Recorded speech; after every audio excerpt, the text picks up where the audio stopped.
All right, welcome. I appreciate you being here. I'm Don Fisher, Geek Vibes Nation.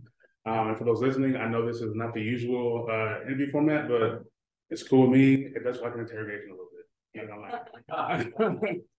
So we're here to talk about Quasi. Will be released on Hulu on 4/20, and it should be watched in the spirit of 4/20, I would say. So tell us how it feels. I'll start with you, Jay. With Jay, Adrianne, Erik.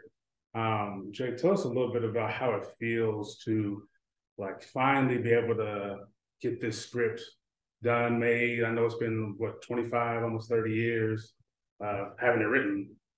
Yeah, it was a script we wrote while we were writing Super Troopers also, because we thought we just had this vision that we would do more things like Python. Right. But the script was expensive to make because it was set in castles and there were crowns and wigs and all this stuff. And so every time we tried to get it made, the studio would basically say, "What else do you have?" And eventually we ended up making enough money for Searchlight and then we gave it to them, and they make period pieces all the time. Right. So they were like, "Yeah, let's make it." Nice. Erik, how does it feel to, as a collective, have the Broken Lizard stamp on like a story like Quasimodo's? It's funny because I don't think of this movie anything like the true Hunchback of Notre Dame history. You know, it's like our Broken Lizard version, but I do like to say it's the true version. This is the historically accurate version of like. I don't know. We just have a collective voice, and I feel like people say, "Yeah, that has your stamp on it." If you know the Broken Lizard voice, this is another one of those movies. Adrianne, a lot of people know you for your action roles, your dramatic roles. How does it feel to like fully be immersed in like this comedy world with essentially a family? It was scary. I'm gonna be honest with you. I got a phone call and they offered me the part, and I was like, "Wait, these guys really? They got me? I'm such a huge fan, but what?" And then I zoomed with Hef and Steve, and it was immediate chemistry. Like, he insulted me, he gave me my last name, and I gave it right back to him. And honestly, they brought me in as one of the family. I felt like I was a family member from day one. Yeah, they were. You guys. Right. Yeah, it's love. Did you lose a bet with Kevin or Peter? I know you usually do the directing, and when I saw Kevin's name, I was like, he beat him up? Like, what happened? I was making a film called Easter Sunday at the time when this film was greenlit. I was doing post-production on it. And so I said to Kevin, "Why don't you do it?" And he said, "Great, I'll do it."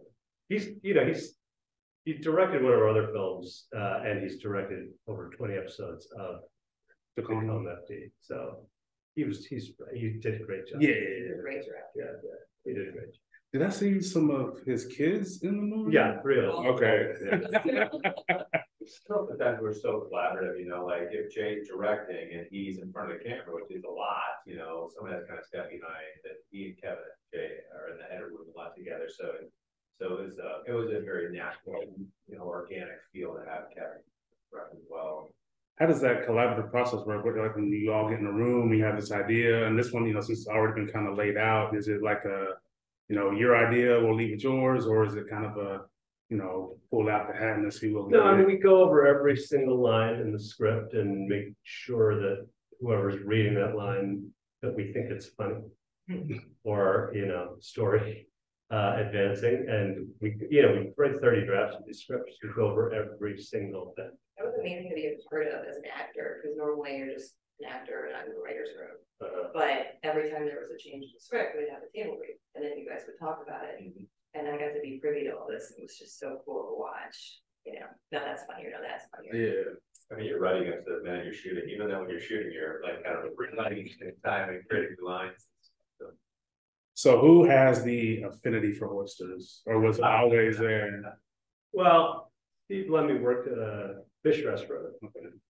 And he went from a guy who had never really eaten oysters to being a little bit of a snooty person about oysters. And he would talk to us about oysters a lot, and we eventually started making fun of him for liking oysters too much. He's one of those guys who talks about oysters. And so we just, and, we thought we'd make the character oyster obsessed. It's great. And then we thought, no one's ever chanted oysters in a movie before. So we thought, well, we'll do that. I think it's gonna catch on. I think it's gonna be a I thing. do too. It was definitely something I wrote down. Like when I first heard it, I was like, I feel like this is gonna come back at some point. So if you all had your own kingdoms or a part of the royalty, what would be your food of the kings? I like cream spinach. Yes, sir. I would have cream spinach. Hot Hot cream spinach. Yeah, that's right. Come into my chambers. I got some cream spinach. So pork chop, I used to order pork chop. I had pork chops last night. Oh, yeah. I would definitely say steak for sure. Maybe barbecue. Brisket. Peanut butter pie forever. No much. Finish. My kingdom. My wife.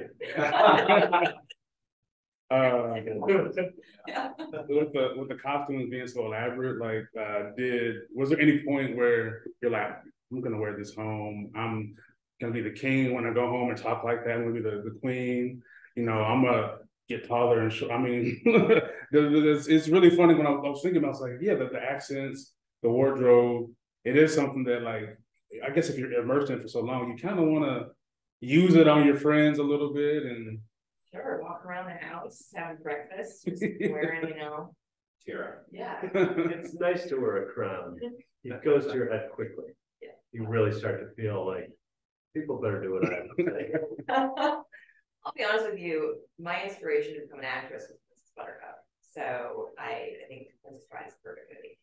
And to be in that same era, wearing the same, those garbs, I felt like my like childhood dream came to life in a really messed up kind of awesome way. Yeah.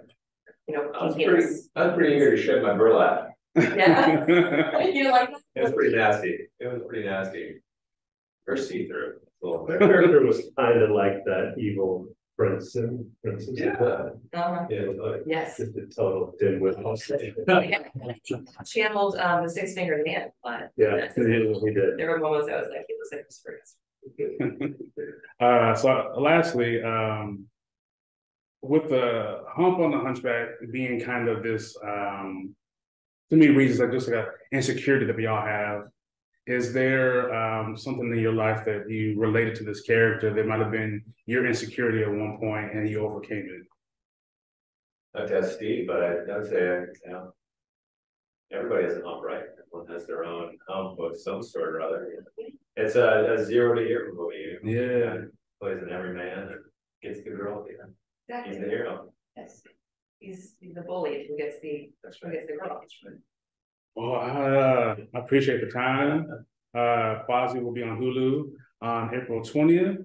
And watch it. I've seen it twice. I enjoyed it both times and appreciate your time. Thank you. Thank you so much. Nice.